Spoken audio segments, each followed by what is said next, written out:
The story commences with the protagonist learning that she is destined to become an empress at the tender age of 10. She further goes on to explain that had anyone made such a proclamation, they would have been arrested for showing disrespect to the imperial family, and they would have faced severe consequences, possibly even death, if from the very start she had been informed that her role was to be the savior of the world, and that she was the only hope for preventing the downfall of mankind. She would have ended up bursting into tears as she found words like savior and the downfall of mankind too frightening, even if someone told her that those in the dukedom who hated her would come to love her. She could have not understood, as she only hoped for a family, but not a noble one. She expresses that if granted the opportunity to meet her younger self, she would offer her just one piece of advice: to survive regardless of the challenges. Even if she has to bloom like a lone lotus in dirty water, even if people trying to protect her lose their lives in front of her, and even if their bodies trampled on into mud begin to reek, she must not be afraid, but rather muster the strength to keep on surviving. The protagonist, Adele, is an orphan who lives at an orphanage. Whenever someone asks her to make a wish, it's consistently for a loving family, emphasizing her strong desire for it. However, she is unlucky enough to not have someone come to adopt her over the past 8 years. The director of the orphanage always tells the children that they should be grateful that they can at least live at the orphanage, as for a generation born at the time of war, adoption is just a mere dream. While the director's assertion about the battlefield being piled up with the bodies of starving individuals was accurate, Adele remains steadfast in her hope of finding affectionate parents and siblings someday. She yearns for a life filled with love, happiness, and peace alongside them. One day, at the orphanage, a child approaches Adele, informing her that she has been called to the director's office. At first, she is surprised, but when the thought of her maybe getting adopted strikes her mind, she rushes to the place at once. There, the sight before her leaves her stunned in her shoes. A noble with his sword pressed to the neck of the director stands proudly. Her hope is lost after seeing him, since the saddening fact exists that nobles do not adopt commoners. He turns to Adele and asks if she is someone he knows, but stops mid-sentence, showing her a bird made of water in a cage. He asks if she can hear its voice, calling it the water elemental. Adele, though she's encountering a creature entirely new to her, experiences no surprise, for she possesses the unique ability to hear the voices of fire, earth, and wind. As the bird conveys its delight upon meeting her, having heard much about her, Adele acknowledges her ability to hear the water elemental. The noble confesses that they have been tirelessly searching for the child of prophecy for hundreds of years, only to find her residing at an orphanage. He glares at the director, who apologizes for not reporting it, as he thought that it was just childish nonsense. However, the noble cannot help but shout in an outrageous voice, demanding to know how such an order from the imperial family could be taken so lightly. Adele seems a bit scared at his display of anger, but the water elemental comforts her by saying that the man won't hurt her. The noble begins to address her as some mere child of lowly origins, but then stops and amends his statement, referring to Adele as a lady who is someone who is not supposed to be there. Adele finds it strange for the noble to have addressed her as a lady. The man apologizes for his impoliteness and failure to introduce himself properly and proceeds to present himself as Count Daluan, emphasizing his loyalty towards the great Haspelt imperial family. He politely asks for her name, and she answers that it's Adele. Count Daluan compliments her beautiful name, proceeding to inform her that she would receive a surname soon. Adele is delighted to hear that, questioning herself whether she will be getting a family soon, and wonders if the Count will be a part of it. He looks around at the shabby, worn-out place and assures her that it is just a matter of staying here for one more night, since he is told to keep the matter private and cannot take her home until morning. Upon her inquiry about whether she will have a family soon, Count Daluan warmly responds that the next day, as soon as the sun rises, a family will be there to escort her home. The next morning, Adele stands under a tree reminiscing all that happened after Count Daluan's visit the previous day. She feels strange how everything at the orphanage changed in a matter of a single day, how she didn't have to clean and go out to sell cookies, even though she always did it with the other children. The director also made her sign a paper with writing all over it. He also complimented her writing, which was typically unusual of him. In addition, she even got to eat a whole bowl of meat stew she hadn't had in years. In light of all these peculiar events, Adele pinches herself to see whether all this is real or merely a dream. In the midst of her thinking, a carriage stops by and a tall man with dark brown hair and red eyes stands in front of her. He questions his companions if this child is the one who is going to be his daughter, asking if it is necessary for a bachelor like him to have a child. He inquires if this is some kind of scheme to prevent him from marrying. He draws his sword out, placing it against Adele's throat while she stares at him with skepticism, wondering if this rude man is the one who is going to be her father. He finds it fascinating how someone as powerful as this girl could die just like that with the swing of a sword if he decides to end her now, and lets her know that he has high expectations from her. A guard named Mikael tells him that it is this girl, Adele, that is the child of prophecy. The young girl inquires if he is her parent, prompting him to reveal himself as the leader of the Alcibiades dukedom as he sternly claims the title of her adoptive father and informs her that she would now bear the name Adele Alcibiades. She finds it hard to believe that she is going to be the daughter of the duke who is known as the god of war all over the continent. However, Adele feels disheartened when the duke tells her that she will not have that name for long, which leads her to think that the adoption may be temporary and that it will be dissolved as soon as her job is done. She is reminded of the time when she watched with envy as children were adopted only to witness their return to the orphanage as their adoption dissolved. They were so depressed that they couldn't eat or sleep for days. The little girl is afraid that she might have a similar fate to them. The guards caution the Duke, advising him to talk to her with care as any harshness in his tone could anger the imperial family, and they instead suggest that they escort her to the castle immediately. The Duke invites Adele to accompany him, but she stands there in surprise upon learning of her connection to the imperial family. Mikael kneels beside Adele and whispers that although the Duke may give a rude first impression, he actually possesses a warm heart. He takes her to the carriage and informs her that it will take some time to reach the Duke's castle. As she sits there admiring the carriage, Adele suddenly remembers that considering her present situation as a dream, she forgot to say goodbye to her best friend Madeline. She feels sad for leaving her friend without informing her about anything, but given her adoption dissolution in a month, she considers apologizing to her after her return. The carriage sets off, and Adele feels a bit drowsy when a fire elemental appears in front of her out of nowhere. It greets her and comforts her by saying that she doesn't have to feel scared. Adele smiles at his reassuring, warm words as she dozes off peacefully. It's been like this for a while now. Elementals appear suddenly in front of Adele and start speaking to her. She cannot remember exactly when she started hearing them, but on her lonely nights and days full of longing, it was these creatures that became her close companions. Upon reaching the Alcibiades castle, the fire elemental wakes her up, and the guards inform her that she will be residing there from now. The girl is astounded to witness such a huge palace and examining the sparkly and beautiful sight while comparing it to her small and filthy appearance. She feels like she doesn't belong there. The guards help her down from the carriage, guide her to walk along the red carpet, and inform her that they will be following her lead. Adele walks in and witnesses queues of servants bowing down to greet her. The young girl is terrified of seeing this many people and hides behind Mikael, who informs her that she will be introduced to them one by one and will soon be able to learn their names and faces. Suddenly, her attention is stolen by a stunning fountain nearby, and she can't help but think how Madeline would have admired it. Adele is approached by two maids who greet her and then introduce themselves as Noel, the head maid, and Serena, who is assigned the duty of her personal maid. Adele bows before them and then introduces herself, expressing her pleasure in meeting them as well. The head maid informs her that they have prepared a bath for her and that Serena will be assisting her. Mikael announces that the guards will be departing, in response to which Adele respectfully bows once more, bidding them farewell and addressing them as Sir Knights. Despite their slight unease and embarrassment with her exceedingly polite manner, Mikael, introducing himself, assures her that her manner of speech will be adjusted gradually. He also promises to introduce her to the rest of the staff the following day. Hearing his name for the first time, she immediately recognizes it.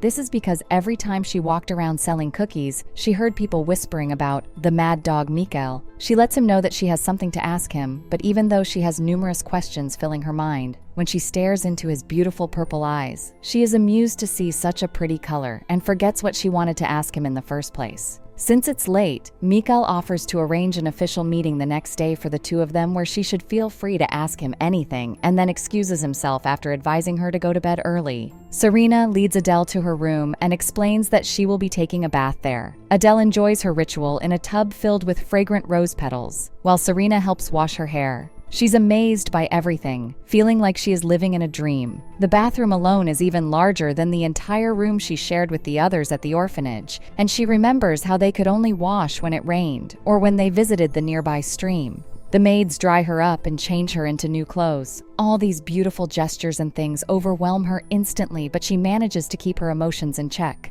As the sun sets and bedtime approaches, Adele feels uneasy about being alone in such a large room. However, a wind elemental suddenly appears before her out of thin air, as if he has heard the voice inside her head and urges her not to cry. Though Adele insists she isn't crying, the elemental senses her distress and coaxes her into revealing the reason behind it. Eventually, Adele opens up, confessing that she misses Madeline, her best friend, terribly. She worries that her adoption might not be real and fears being thrown out at any moment. The elemental comforts her, assuring her that Madeleine would be overjoyed to know she has a family now, and that she shouldn't feel guilty about it at all. Adele confides that despite Mikhail's advice to sleep early, she's desperate to ask him this one question that has been bothering her, and that is, whether or not she will ever be abandoned again. Deciding that she cannot sleep like this, she decides to head out of her room. However, as soon as she opens the door to go out, she unintentionally overhears Serena talking to a maid about the Duke. According to the maid, the Duke's chances of marriage are 0 to none now, even though he is the great Duke of Alcibiades, and reasons that no woman in the whole continent would like to marry a man with an 8-year-old daughter.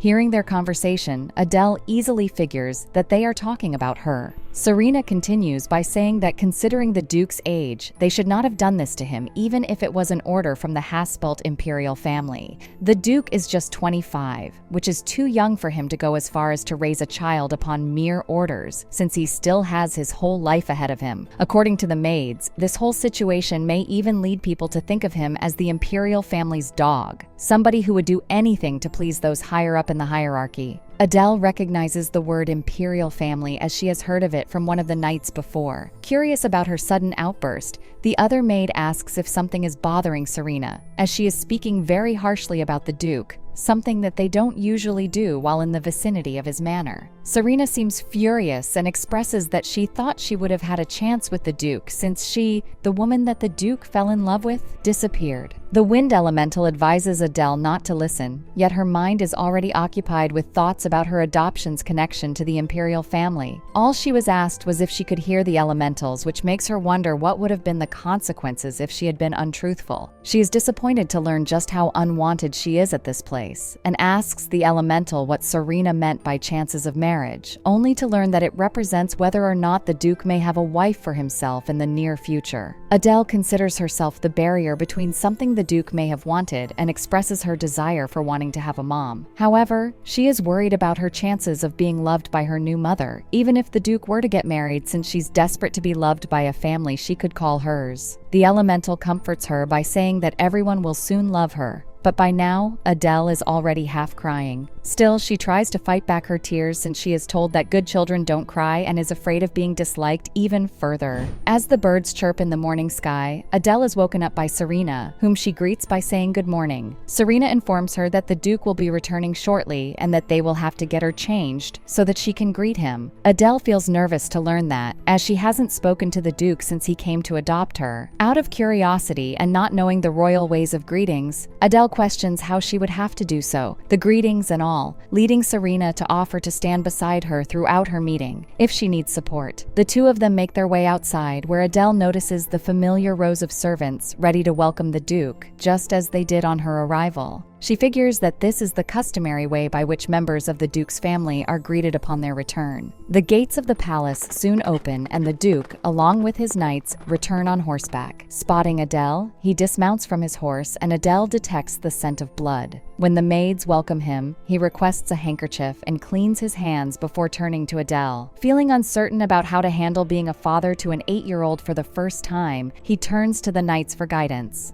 A knight advises him just to treat her nicely, upon which he asks the little girl if she would be interested in sparring with him. The knight, while trying his best to keep his cool, asks the Duke if he has taken leave of his senses, and that explains that sparring with a child is not a suitable first parental approach. Displeased with the insolent tone, the Duke inquires why there would be any issue with sparring, especially when there are plenty of knights eager for the opportunity to face off against him. Upon the knight's assertion that she is just a child, the Duke asks how fragile she could possibly be. He kneels in front of her and inquires if she slept well, to which she says she did not. He inquires why that is so, to which Mikael suggests that perhaps it was because of her first night at the castle, a brand new place for her. Adele, however, has other concerns to attend to as she notices a cut on the Duke's face and asks if he is injured, to which he responds that he supposes he is. Adele blows her breath over her palms and softly chants, 1, 2, my breath will heal you, before gently placing her palm against the Duke's face, specifically where the scar is, saying that he should feel better now. Adele remembers that when she was in the orphanage, an older girl used to come and sing a rhyme for her. For the little girl, it felt like all the pain went away, and she would stop crying upon listening to her. That is why she is using the same song for the Duke to help ease his pain.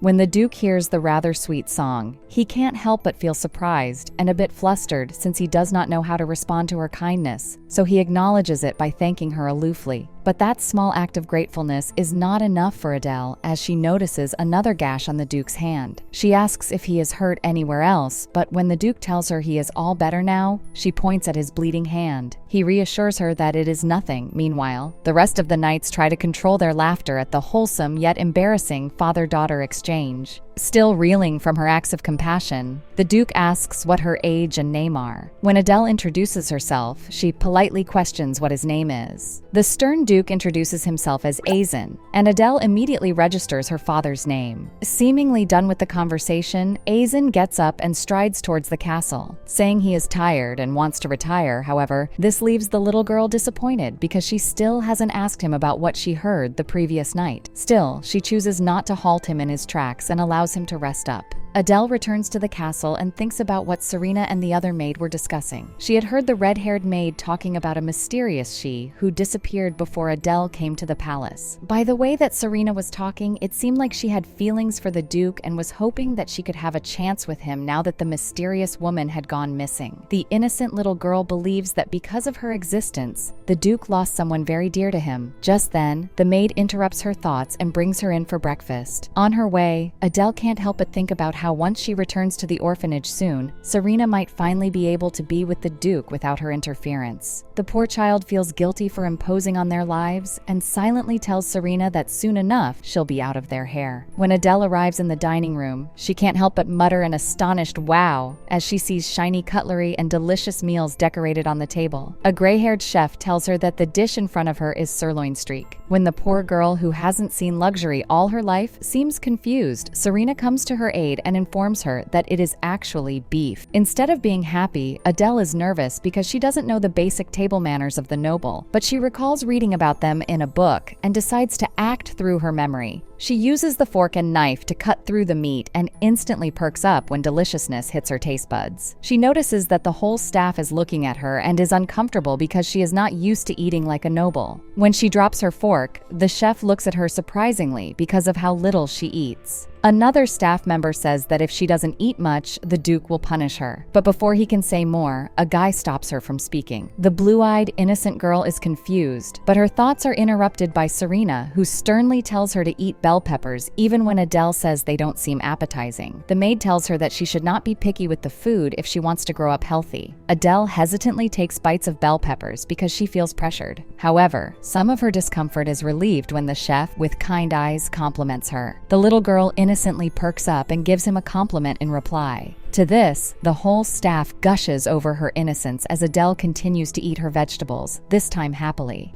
A student puts some books on the table and greets Adele. He introduces himself as Ahin and tells her he will be in charge of her education for the coming month. The little girl politely greets him as Serena tells her that Ahin has been at the top of his class at the Royal Pes Academy and is currently the student president. Adele remembers her friend Madeline telling her about the Royal Press Academy, where the Crown Prince goes. She comes out of her thoughts when her new teacher tells her that when the Duke asked him to teach the Child of Prophecy as a favor, he simply had to accept because His Grace never does something like this. He tells her that he will ask her some questions, but this will not be a test, and she can tell him if she doesn't know the answer. Adele thinks he is friendly and politely nods at him to continue. Ahin begins by asking his student if she knows what it means to be a child of prophecy, and she answers that hearing the voices of the elements makes her one. Smiling warmly at her, he tells her that she is correct, and she, as a child of prophecy, prophecy, has appeared to them after 100 years. He then proceeds to tell her that she is also the only lady of Alcibiades' dukedom, which means that she has some responsibilities and rights that come with this role. When he asks her if she knows these responsibilities, she nods and innocently tells him that she has to eat well, go to bed early, and study hard. Ahin praises her for remembering the rules and then asks her his last question. He asks her what she knows about the Haspelt imperial family, and Adele wonders why everyone keeps talking about the imperial family. She answers him by saying that her friend told her that the crown prince goes to the Royal Pes Academy. Her teacher affectionately tells her this is valuable information and that her friend is brilliant. Hearing her friend's praise, Adele perks and excitedly tells him that Madeline is her best friend. Ahin tells the ladyship that since this is her first lesson, he will teach her what is most important. Opening a book, he asks her to read the last line, but upon learning that she cannot read, he asks her to repeat after him. Adele learns that Kazmahan Sugar Haspelt, the crown prince, was born in 818 and will soon become His Majesty the Emperor. He is only 20 years of age, but there have been instances when a crown prince became an emperor as young as 10. The little girl tries to remember all the information because her teacher said that it is essential, and she also wonders why the name of the crown prince is being taught first. Ahin moves on to the third lesson, where they further explore what the child of prophecy is. He tells Adele that a child of prophecy is a very special and precious person. However, there are many evils in the world, and some people hate them. Hearing this, the innocent little girl gets scared and asks if these people hate her. Ahin replies that, unfortunately, this is true, so she must keep her true nature hidden until she can be completely protected. When she asks why some people want to kill her, her teacher replies that there are many nations within the continent. The Haspelt Empire wants her as they can easily stop the war with her help, and in simpler terms, the child of prophecy symbolizes hope. However, some people do not wish for peace, and they desire a situation where killing would continue. Adele remembers someone telling her the meaning of war, and thinks of all the people who died in it, including her parents and the parents of the children in the orphanage.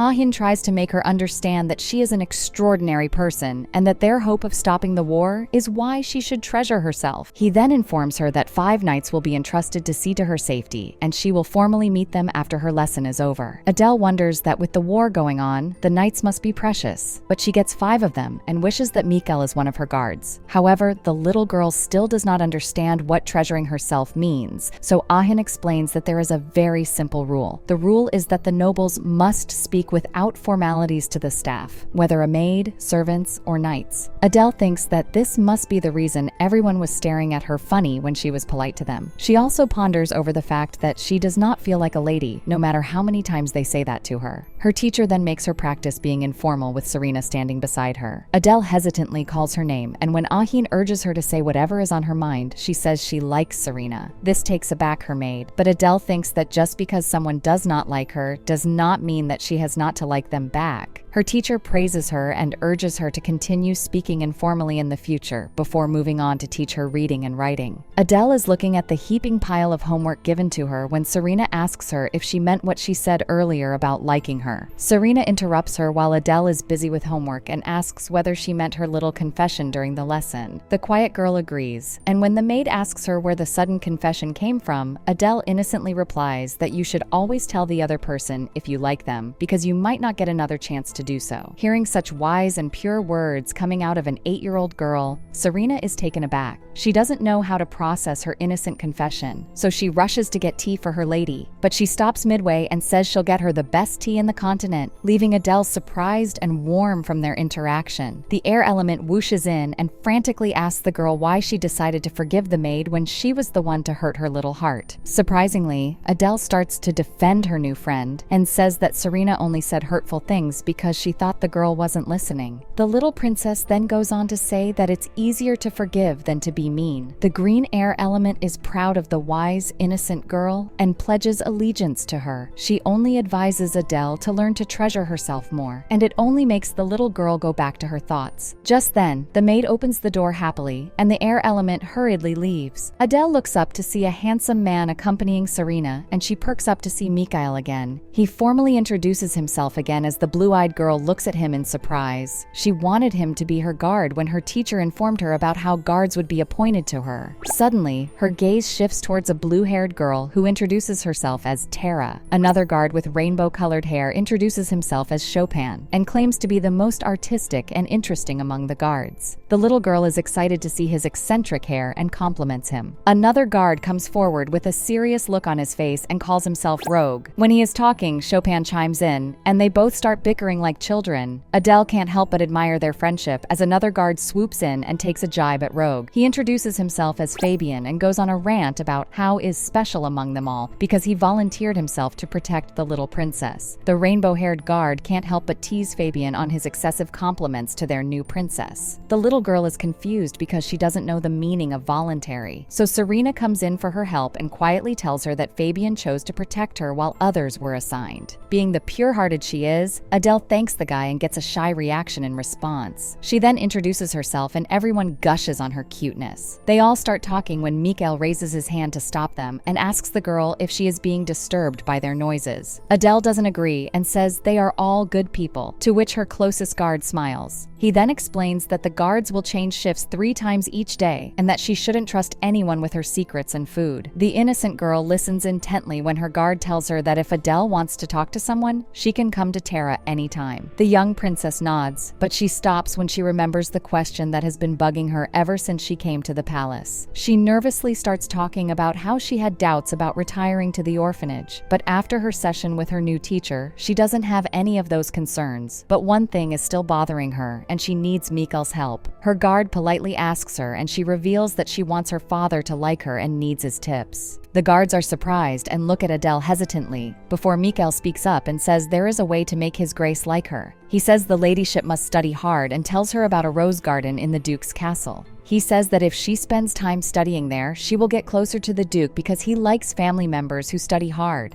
He then reminds her of her homework and tells her to go to bed early to become closer to his grace. The little girl thinks about all the tasks she has to do and enthusiastically tells Mikael that she will work hard. He then asks her if she would like them to escort her to the rose garden, and Adele tells him that she will go there but not before drinking her tea first.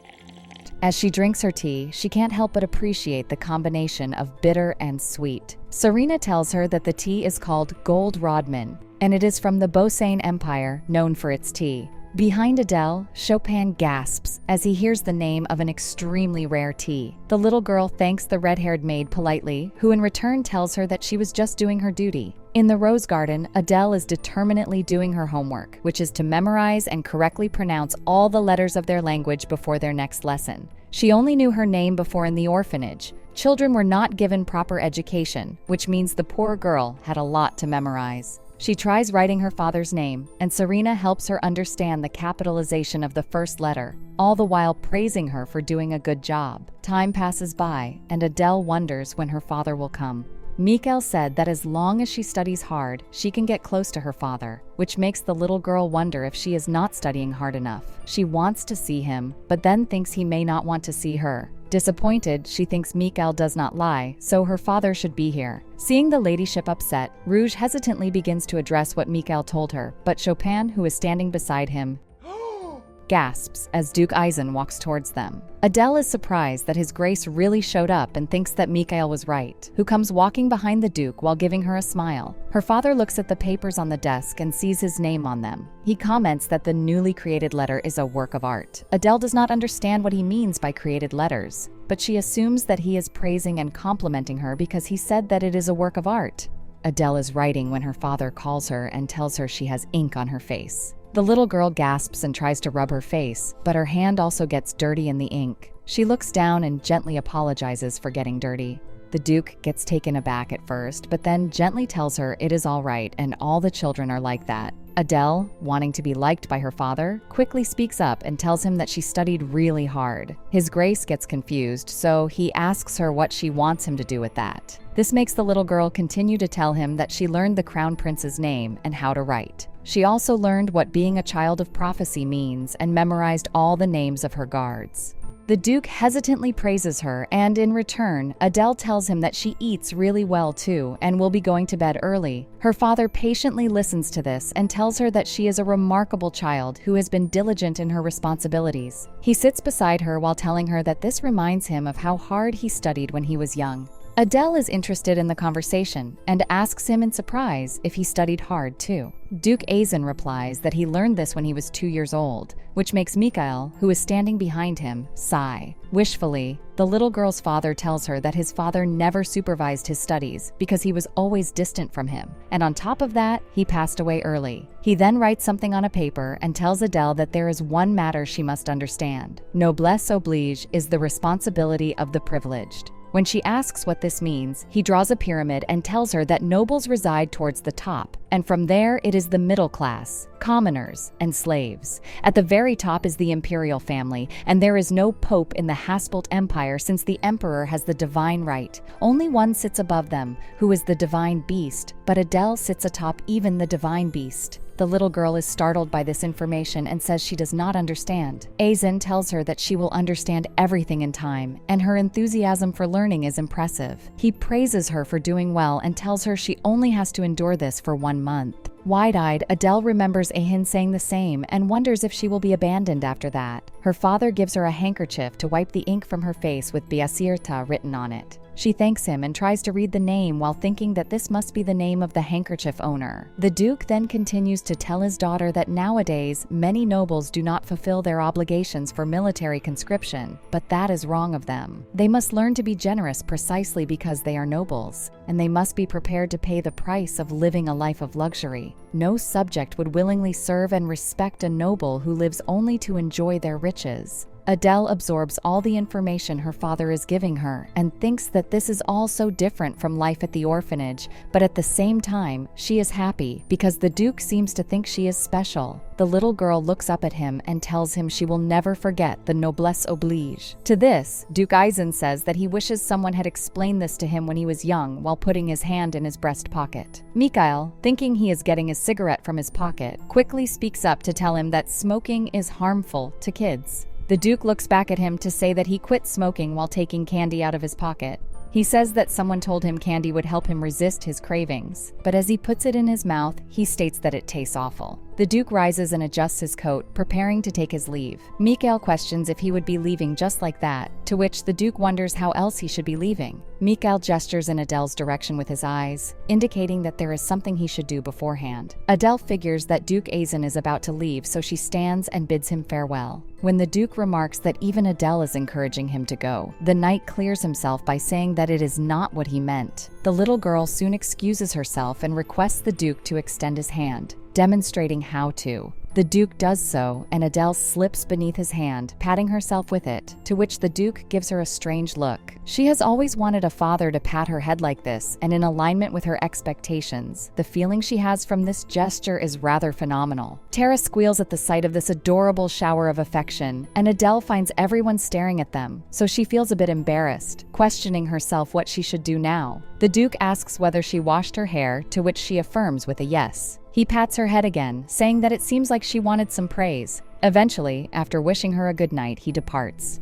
On the way to her room, Adele can't help but think about the pat her father gave her. Although it was just a small thing, it meant so much to her. Thinking back to and admiring Mikhail's purple eyes, she figures that the color never lies, and that his eyes are very pretty. Shaking her head, she brings herself back to the present and declares that she should go to bed early, as that is what Mikhail said. But Serena, prompting that she should take a bath first, says that she must not go to bed before enjoying a special dessert the chef is preparing for her. As the word dessert is something new to her, she inquires about its meaning, and Serena explains it to her, defining it as a sweet treat. Having a limited supply of food and often having to skip meals, she was already delighted about having enough food to eat. Now, discovering that the dessert is also included, she is extremely overwhelmed with happiness. While bathing, she wonders if she is allowed to feel this much happiness, and if she would be punished for being an entitled kid if she is happy. Considering that everyone at the palace treats her very nicely and tells her to act as she pleases, her thoughts change. She notices how everyone has the same look on their face and recognizes it as something she saw in the streets, starving parents smiling at their children as they ate. The look of love,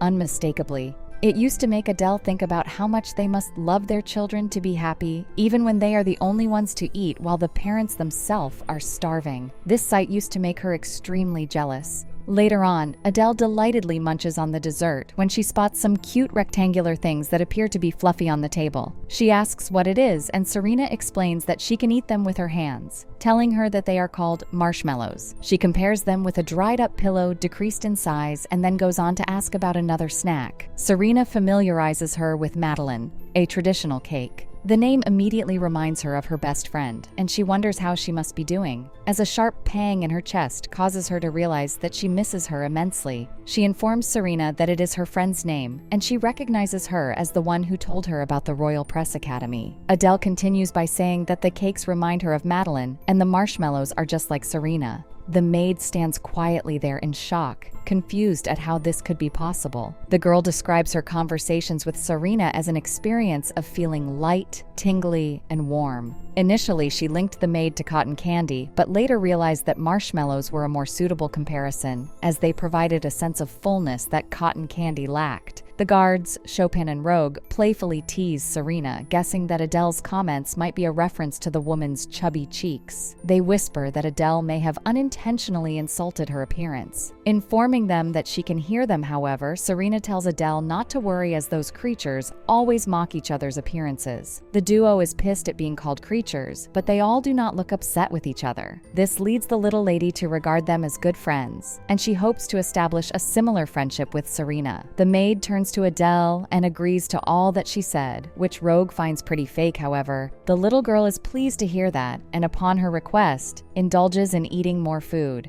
The chef expresses gratitude to Adele for enjoying everything he made for her, remarking that serving her brings him great joy. Later on, the guards and Serena ensure that Adele is comfortably settled in bed and offer wishes for a peaceful night. As the girl drifts off to sleep, the maid gazes at her affectionately, labeling her as a kind-hearted person. The following day, when she wakes up, Adele is told by Serena that her lesson will take place outdoors. This leads Adele to wonder if she will have the chance to meet her father. However, since Duke Aizen has no intention of coming back home today, she won't be able to see him. As she washes her face and dries it out with a towel, she wonders what an outdoor lesson will be like. She observes the maids going through some hats, unable to figure out which would look best on her. The girl further spots Mikael and Fabian as her morning guards, staring at the floor, which makes her wonder why they won't look in her direction. Serena resolves the argument between the maids by selecting a hat herself, and as she fixes it on her head, Adele questions her about what an outdoor lesson is like. The maid clarifies that today she would be learning outside rather than at her desk. However, the lesson will be pretty much the same, albeit a bit more adventurous since she will be taught about horse riding today,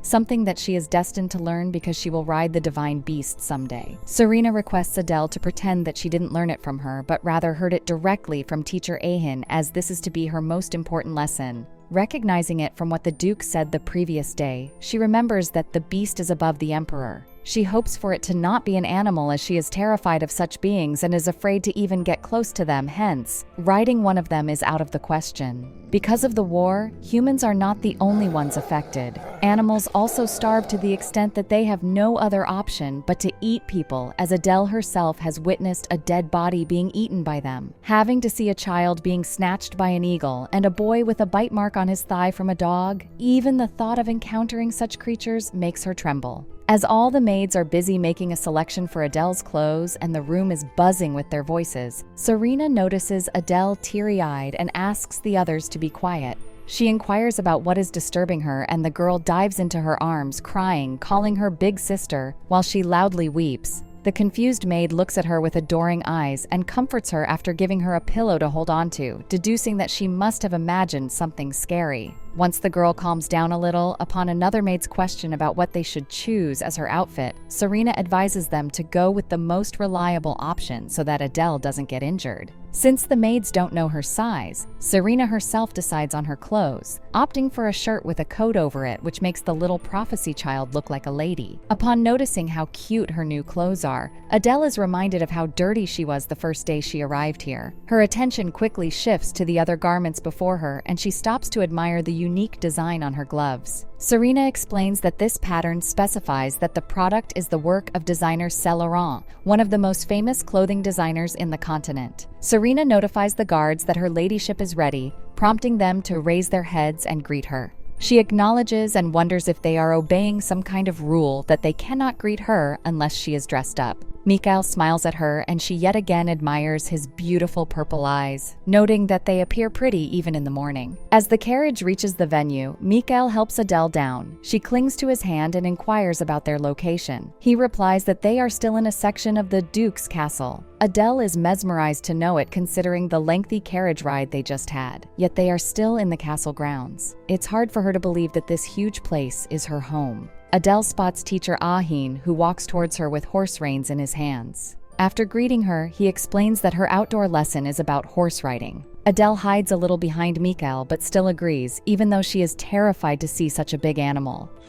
The horse snorts and Adele's eyes get welled up and she requests them to bring a smaller horse. Mikhail suggests that there is a pony in the stable, but still, teacher Ahin reassures her that she won't get hurt since the horse is very gentle. However, Adele politely declines and Mikhail recommends that it is better for him to bring the pony and the teacher agrees. The pony is brought, but Adele remains sheltered behind Mikhail's back and he comprehends that she is still afraid. Teacher Ahin reasons that this particular pony is the smallest among the group and has a reputation for being kind and gentle. He asks what disturbs her and she bursts out into tears, explaining how she is scared of animals since she may get eaten or stomped upon by them. The teacher apologizes, telling her that they will cancel the lesson and begs her not to cry. Adele complains about how she was saying that she was scared, but the teacher kept on pushing her. Ahin has a troubled look on his face and continuously apologizes, saying that he won't ever push her again. Mikhail asks for some time to speak with the others in person, and Adele moves to take a seat beneath a tree. She reflects on how Serena told her this was the most important lesson because as the child of prophecy, she would have to ride the divine beast.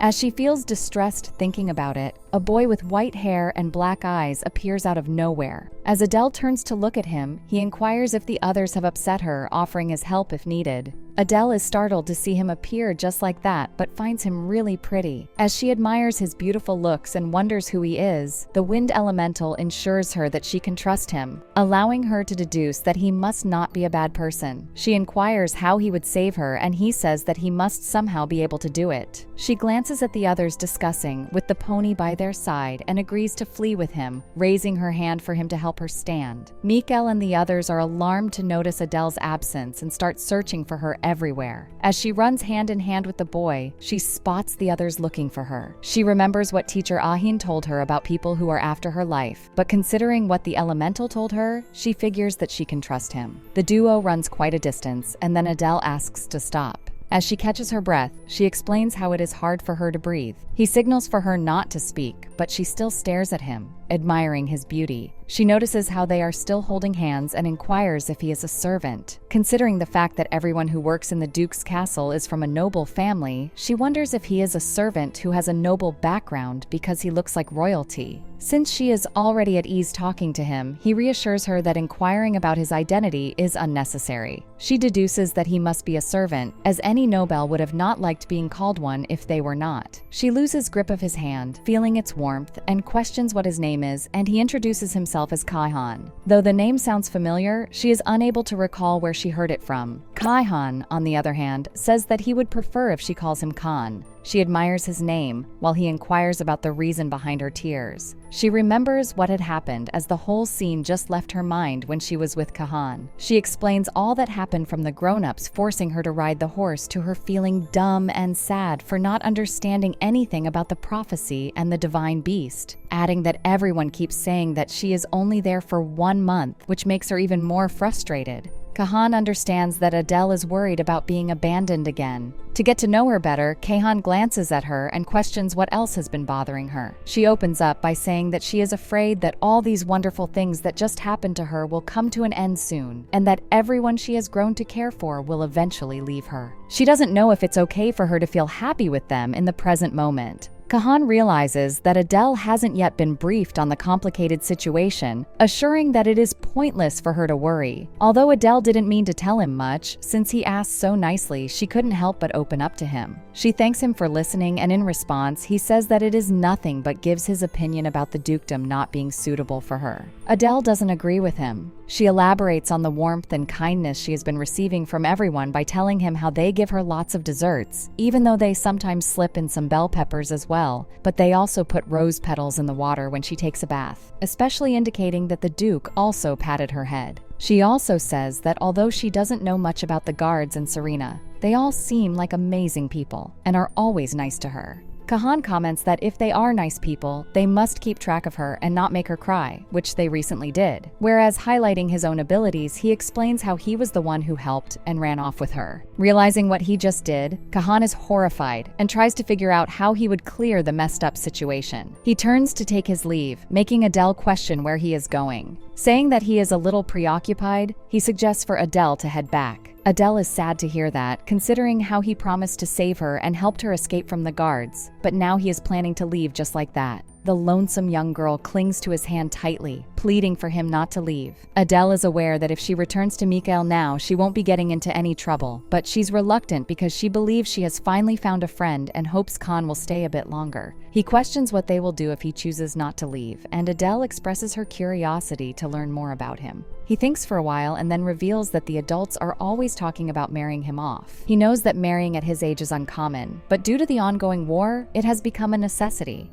This is because his marriage partner is someone special. Adele is shocked to hear that, but Kahan reminds her that as a noble, she would also have to carry out this duty someday. She expresses her hesitance towards marriage by stating her wish to remain with her father. When Kahan asserts that she's speaking like a child, she responds by pointing out that she, in fact, is one, just like him. She wants her father to like her, but she doesn't know anything about him, things that he is fond of, what kind of a person he is, pointing out how she barely gets a chance to talk to him. She also expresses her desire for wanting to know who Biasirta is, explaining how the name was on the handkerchief the Duke gave her. Kahan gives the matter some thought and then asks if he should tell her who she is. Adele is ecstatic to know that Kahan has some acquaintance with the lady. Her eyes lit up when he informs her that he can even show her, and Adele literally begs him to do so.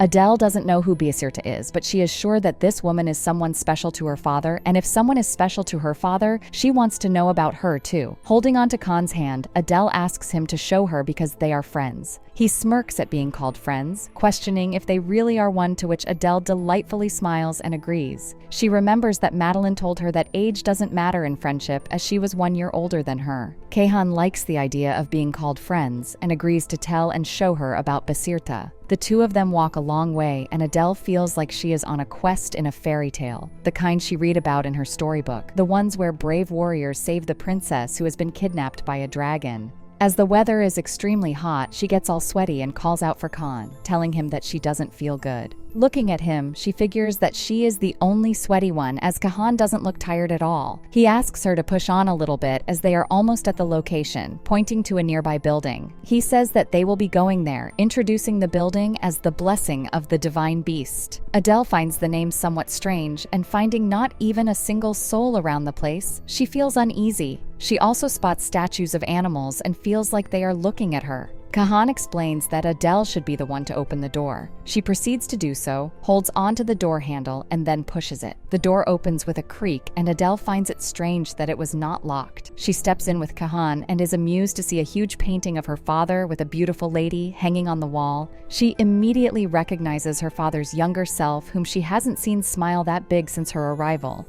The lady, on the other hand, is smiling too, and they both look very happy. Adele is flustered to see the painting and says that the two of them look so good together and that they must be in love. Young Adele is surprised as she sees that blue dress and recognizes the young woman as Biasirta. She takes a good look at her golden locks and green eyes and instantly realizes that her father was in love with that woman. In the painting, the Duke is standing beside her with her hair in his hand and a content look on his face. His expression is so sincere that even a young girl can feel the love oozing from the painting. She is engrossed in the painting when Khan Khan appears and quietly stands beside her. Adele turns her attention to him and asks why the building is called the Blessing of the Divine Beast. The black-eyed boy takes a look at her before telling her the truth about the Divine Beast. He informs her that the Divine Beast favors the Duke more than the first emperor. Apparently, when the empire was established, the building received the special blessing of protection that wasn't even given to the imperial family. That's why it doesn't have any guards, and the doors can only be opened by the Duke and his successors. Adele is confused and instantly asks why she was able to do so. The stoic boy replies that as the child of prophecy, she can step foot on any land in the empire. He tells her that Adele can be afraid of animals, but she will never be afraid of the Divine Beast because of her special title. The young princess remembers the prophecy that only the child of prophecy has the power to stop the war. That's why the Divine Beast will listen to her. And that is exactly why she must learn how to ride him when the time comes. The thought only makes Adele even more worried, and Khan notices it. Without showing anything on his face, he says that the girl won't be abandoned, and the imperial family will step in to stop the Duke from dissolving the adoption. He goes on to say to a surprised Adele that she will never have to go back to the orphanage and she will always be the Duke's daughter. The young girl is surprised, and even after trying, she can't hold her tears anymore. Khan notices her wet face and awkwardly asks if she is crying, to which a teary-eyed Adele replies no, but the tears keep dripping from her eyes, and she weakly agrees that she was crying. Adele hadn't been feeling too good for a while, and she really needed to hear those reassuring words from someone for so long. When she notices Khan standing awkwardly, she promises that she will stop crying soon, and he doesn't have to comfort her. But Khan stops her and says he doesn't have any intention of comforting her, but he will advise her to cry and let her emotions out. The little girl listens to him and thinks about everything she has been holding in for a long time. She reels in Khan's words and his promise of how she will not be abandoned, but then she starts thinking about her friends back at the orphanage and how she will never see them again. Madeline's face pops up in her mind as she misses her best friend. She wants to meet her, but she has a duty at the palace as the child of prophecy, and Madeline will always be her friend even if she never meets her again.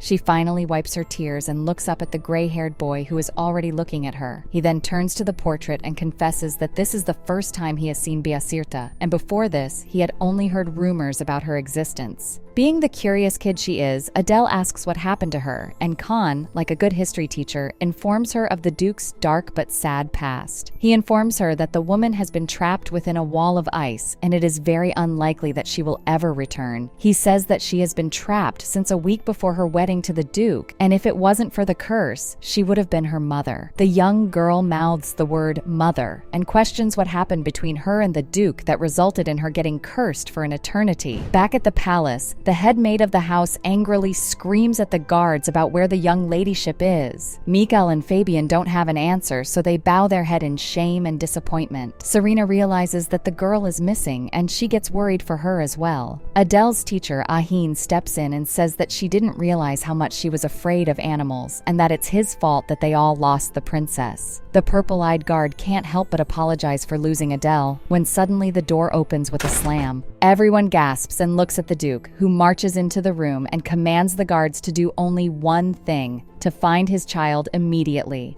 And this is how this segment of this manhwa ends. If you like this story and want us to continue, please leave a comment down below with the name Adele.